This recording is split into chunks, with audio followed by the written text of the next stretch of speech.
You want to be wealthy? Study wealthy people. Don't just have some panacea that you're just going to get wealthy. Read about wealthy people and find out that they lost everything and failed miserably 20, 50 times. But what they had as a characteristic, a quality in their personality is they were persistent. And they kept changing. And they kept forgiving and letting go of the past and kept going. Sooner or later, they ran into it. And when they had all the money they wanted, it was never about the money. It was just about that they could prove to themselves that they can do it. And you and I are no different than that.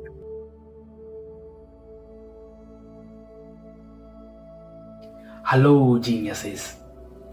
Today, we are going to dig deeper with Dr. Joe Dispenza. Dr. Joe Dispenza today is going to talk about emotions. Why was a human being made or created with emotions? Are emotions good or bad for our lives? Now, one thing is for sure, emotions can either build your life or destroy it. That is the reason why we must learn this concept about emotions, so that we know how to master our emotions, how to regulate, how to dominate our emotions, how to use our emotions to create a better life for ourselves. For example, negative emotions, emotions of fear, resentment, unforgiveness, pain, worry. These emotions can destroy the vision of our future. They make our heart incoherent. They create disorder in our lives. On the other hand, we've got emotions, elevated emotions, positive emotions. These are emotions of gratitude, of joy, of trust, of love. These kind of emotions, they create a coherent heart. They create harmony between the brain and the heart. They develop or concentrate our vision of the future. And that is why you must know these concepts, so that you may know how to build your life. I don't know about you, but if you are ready, let's dive into the teaching of Dr. Joe Dispenza. Dr. Joe. So have you ever heard me say that emotions are bad? No. Have you? No, emotions are the end product of an experience. So then, do I react in my life? Yep, I do. But the question is, how long are you going to react? That's the real question. Because if you keep that emotional reaction going on for an extended period of time, sooner or later it'll become your identity. And then people say, why are you so bitter? Why are you so frustrated? Why are you suffering so much? And your brain, in that emotion, you're in the emotion, which means you're in the chemical residue of the past, is going to call up the event because you're emotionally connected to it. And you're going to say, I'm this way because of that past experience. So then, imagine what I do with people. We have people that have been abused. We have people that have been traumatized, that have been assaulted. We have people that have had very, very difficult pasts. And have you ever heard me say to revisit the event? Have you ever heard me say that? Never do we need to revisit the event, because once you do, you open the box. But what we want to do is overcome the emotion, because that's just what's lasting from the event. So you sit a person down, and the moment you sit them down, what do you think the body's going to do? It's going to look for something to recreate that emotion, because that's the person's identity. Are you with me still? So if I make the person, if I inspire the person to sit there, and they're sitting there, and all of a sudden they're noticing that they're hot, and they're irritated, and their stomach is twisting, and all of a sudden it's a group of sensations, a group of feelings that they have called all along frustration.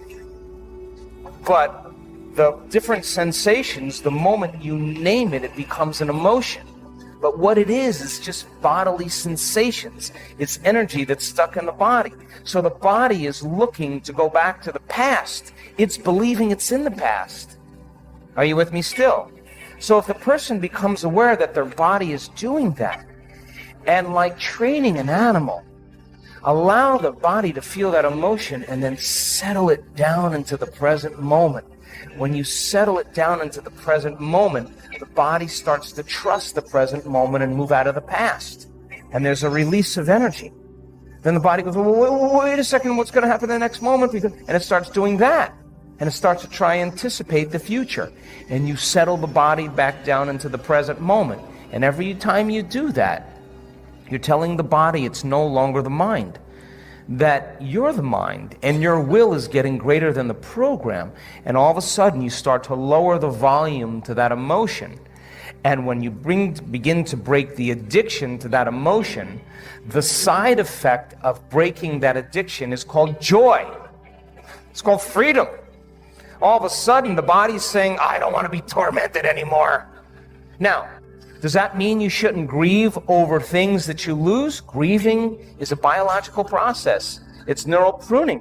It's a death of circuitry. It's a death of emotions.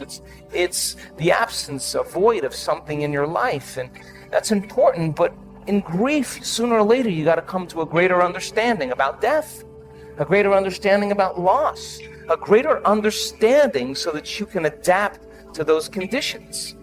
Every time I sit with someone and they start complaining about their life, and I let them go for a few minutes, and then I go, oh! You know what I say to them? You only complain about your life when it's not working. And the emotion that you're feeling right now is keeping you connected to the past. You never do this when your life is working. And so I don't have a problem with moving through the stages of emotions. But I also know that what a person really wants more than anything else is to be free.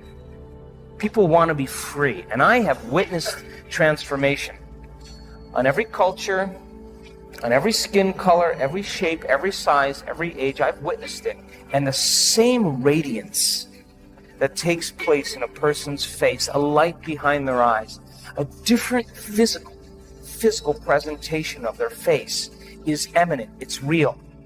And that person has worked to overcome themselves. And so it's not that we shouldn't feel emotions. We should feel those emotions and feel them completely. And like a child, get over it though. And just let it out and then go. When we witness people analyzing their life within some disturbing emotion on the brain scans, over and over again, we saw their brain getting worse. Just worse. And I would go, excuse me, Hector, what the hell were you doing in there? Oh, I was just caught up with my ex and the kids. And we're going, well, yeah, I want you to know that that's making your brain worse. And so then when they start reasoning that, and they understand, I'm not going to give them the answer to their problems, because when a person is suffering, what are they looking for? They're looking for me to take them out of their suffering, and I can give them the answer, the correct answer to their problems, and they will argue against me. They will argue the entire time. No, but. And no, what I just say, take the ride with me. Give me 4 days. Give me 5 days. Cross the river. Get beyond yourself and get beyond that emotion. And the memory without the emotional charge is wisdom. And that's the name of the game. Because the soul can't go to the future.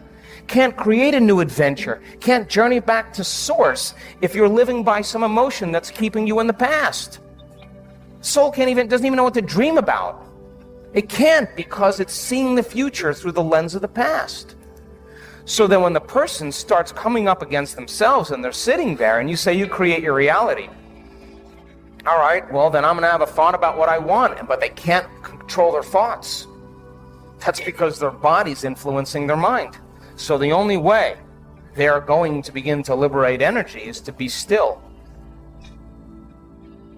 to be greater than their body. And every time they settle it back into the present moment, they're lowering the volume to that emotion. And now they become the mind. and the body is no longer the mind. And when the body is finally free, they'll see possibilities they never saw before. I've seen it too many times. And all of a sudden, all that person wants to do is be in the present moment and become more happy. They want more of that. But living in guilt or grief or shame or unworthiness. I had someone tell me they lost a loved one the other day. And I said, well, okay, how long have you been grieving? Oh, about a year. Really? Okay, well, suppose it was you that left and you were looking at the person you loved moping around for a year. What would you say to them after a year if you truly loved them? Get over it and have a happy life. I'm doing great. You should make yourself happy. You really love me? Live a happy life. That would be the greatest testament of love for each other. Because if you're suffering, then you're making this hard on me.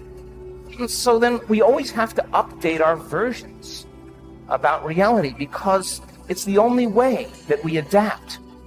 Don't believe everything you've read or heard. It just may not be the truth. There's always a greater truth that you and I can begin to investigate. Surely someone in eternity has had similar problems as you and I, and they've gotten beyond it. Yes or no? So study that person. You want to be wealthy? Study wealthy people. Don't just have some panacea that you're just going to get wealthy. Read about wealthy people and find out that they lost everything and failed miserably 20, 50 times. But what they had as a characteristic, a quality in their personality is they were persistent. And they kept changing, and they kept forgiving and letting go of the past and kept going. Sooner or later, they ran into it, and when they had all the money they wanted, it was never about the money. It was just about that they could prove to themselves that they can do it. And you and I are no different than that. But if you can't create a future because of some emotion that keeps you in the past, you're going to have to square off with that emotion.